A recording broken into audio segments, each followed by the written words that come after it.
The DNA sequences that you're going to be analyzing this semester were all experimentally determined.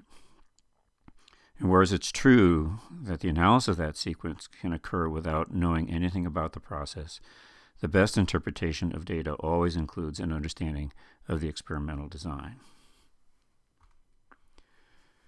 So when you get through this section, both the reading, the video, and the exercises in class, what we hope to have is that you can understand the fundamentals of DNA sequencing by both cycle sequencing method, also known as the Sanger sequencing method, and the Illumina high throughput method, which is also called next generation sequencing.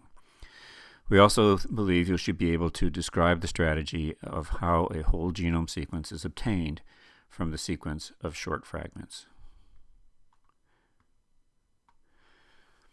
So cycle sequencing is based on traditional Sanger sequencing.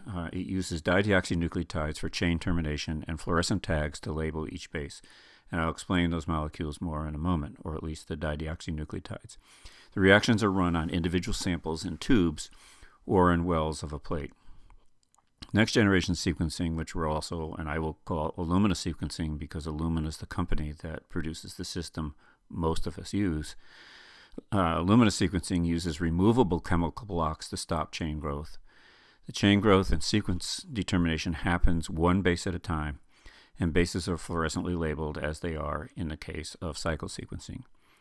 Reactions are run on a glass plate with all parts of the genome being sequenced at the same time in the same channel of a sequencer. So what they have then in common is sequencing by synthesis using DNA polymerase and nucleotides, and a mechanism to block chain growth, although the mechanism in both cases is different. And then the mechanism to determine what the last base added to the growing chain is the same, a fluorescent tag.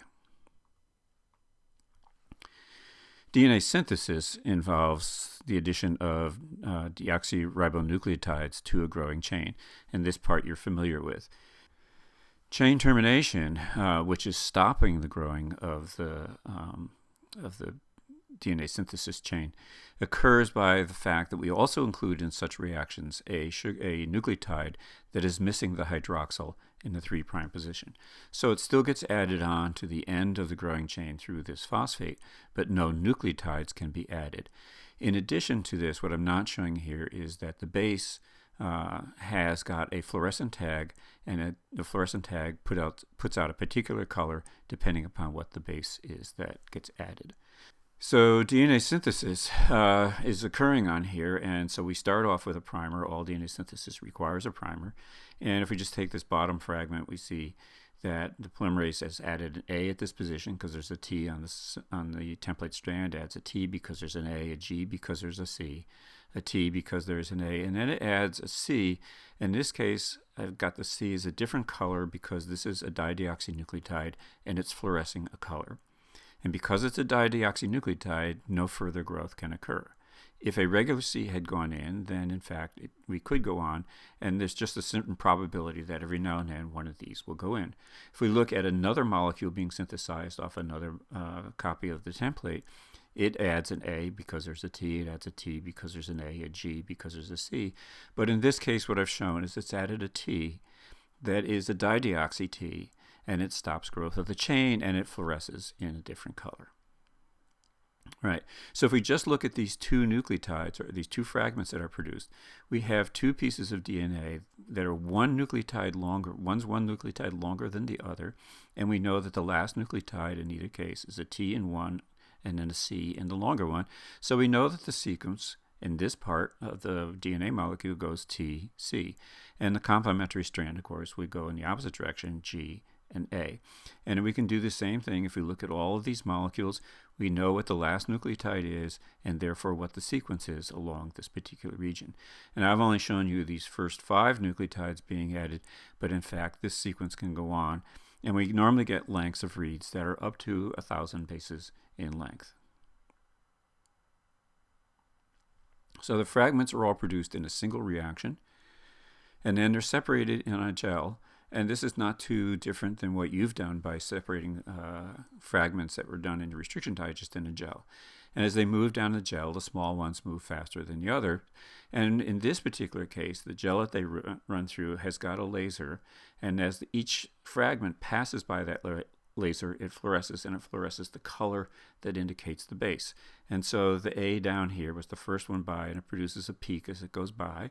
And then the next base produces a peak, and then the next base, and then the next base. And the color of the peaks is a measure of what the sequence is. And so the computer puts it all together in a sequence read. And then what's the capacity of the sequencer then is that on a single machine used for Sanger sequencing, we can sequence almost 300 samples in a day. That, in fact, is 3 runs of the sequencer. And each sample produces somewhere between 500 and 1,000 bases of a sequence. So let's say 1,000 bases.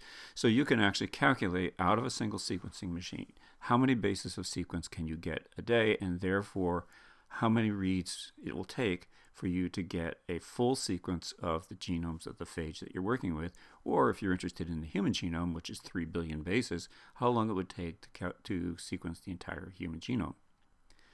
So in Illumina sequencing, we have bases that are going to be added one at a time instead of all in different lengths being produced. They can be added one at a time with the addition of the next base prevented by a chemical blocker, a molecule that's been added to the 3' hydroxyl that prevents the addition of a next nucleotide. That chemical blocker can be removed. The chemical blocker also has the fluorescent tag on it, so that when it's removed, then that fluorescent tag disappears. The fluorescent tag that gets added to the base is recorded by taking a picture of the entire sequencing sets of reactions. And it says the blocker is then removed and the next base is added. Sequencing reactions may take up to 5 days to run because of the number of steps involved. But at the end, some of the machines may produce up to 1 trillion fragments that are being sequenced. So read lengths in this case are going to be less than 200 bases, with the lengths determined not by the enzyme falling off, but by the number of cycles that get run. And this part comes from the reading that I assigned you. So the mechanism are not tubes, but a glass plate in which there are little pieces of DNA that are bound, and these are complementary to one end of the fragments that are being sequenced. And a fragment will bind to one of these and at a low enough density that they are not very close to each other. And then they're amplified in place using a process called bridge amplification, which you can read about in the reading I assigned. And we have then these clusters. Each cluster represents a specific original sequence. A single base gets added, a picture gets taken of what base got added, and the cluster for the color of each of the clusters tells us what base was added, or tells the computer. So this G might be this cluster over here, this C would be this cluster here, this T is this cluster out here, and this A is this cluster. Then once the picture is taken, the fluorescent tag and the blocker is removed, and we go on to the next step. So what that looks like is, here's our initial primer. We add an A, and the picture gets taken, and we know it's an A because of the color. This X indicates that it's blocked, right? So nothing else gets added, just one base. Then, after that blocker gets removed and the fluorescent tag gets removed, we run another reaction, and this time a T gets incorporated. Okay, and we know it's a T because the fluorescent color, it also has a blocker. That blocker gets removed after the picture has been taken, and we run the reaction one more time, and this time a G is added, okay? And we know it's a G because of the color. It also has a blocker, and this continues on base after base after base. As I say, we run these things for something that would produce maybe a little bit less than 200 bases in length. So this is high throughput because there are about 800,000 clusters per square millimeter in an Illumina system. By comparison, there's less than one sequencing reaction per square millimeter in the Sanger method. So much more data is obtained per space. And it's all obtained simultaneously.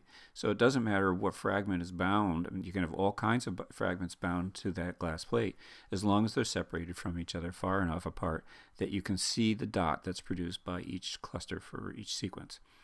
The sequencing of your phage was the result of probably about 500,000 reads, and that's going to be true for all the phage, regardless of whether it was Sally Special, or whether it was Shere Khan or T. Brady 12 or Cuke. So we have 500,000 reads, about 200 bases, and so then the final question is, how does one go from 500,000 reads of less than 200 bases to a single sequence that equals the full genome of one of these phage? This is a phage genome up here, and if we just look at this tiny little block right here, that's a segment of about 112 bases. All right. These sets of bars tell me how many reads were obtained at each nucleotide in that stretch, and the gray bars, horizontal bars here, represent the actual sequence reads. And so you can see there's a read, for example, that starts right here and runs all the way to here. So that read is probably about 80 bases in length. Okay, it's not the full 112. It's certainly not 200 nucleotides, but it sits in overlap with a fragment coming in from here, with a fragment going out here, another fragment going out here, two more fragments here and here. And so, in fact, by the time you add up this full stack, you can say, well, there's a C at this position, and I know it's a C because I have read this sequence 30 times, and I know that each time that I've read it, there is a C. Right? Again, with high confidence, we know that this is what the sequence is going to be, even though it's created by a large number of little fragments that we had to put together. So in the end, sequencing involves DNA synthesis. Therefore, it needs a DNA polymerase, needs primers, because that's what polymerase needs to start the reactions, needs nucleotides, and it needs some mechanism to stop DNA synthesis and the ability to identify what was the last added base. Right? That's what's common in all of them. And whole genome sequencing involves producing a large number of short overlapping fragments, which then get assembled into a final copy.